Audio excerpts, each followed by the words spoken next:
De chaque jardin est une fleur hibiscus et de chaque histoire livre une leçon bulle de texte. Dans le tumulte et la dureté de la vie, il arrive que des moments simples, qui ne semblent pas importants, deviennent la clé d'une abondance de bienfaits, à condition que l'intention soit sincère.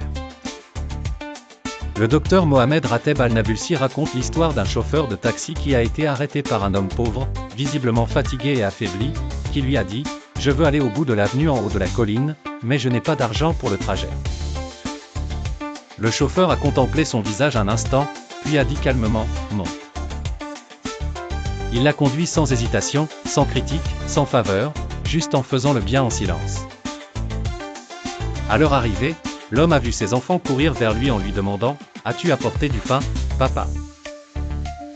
Il a répondu en baissant la tête « Non, je n'ai rien apporté ».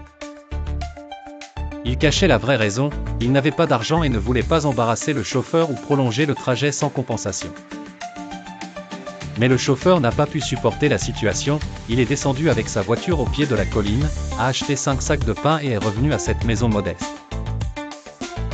Il a juré plus tard que les enfants avaient dévoré la moitié du pain en quelques minutes, tant ils avaient faim.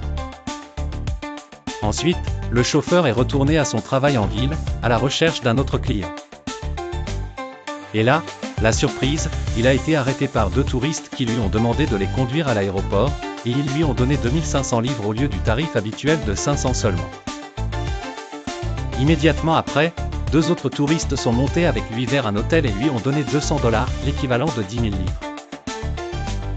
Ce qu'il a fait ensuite n'était pas ordinaire.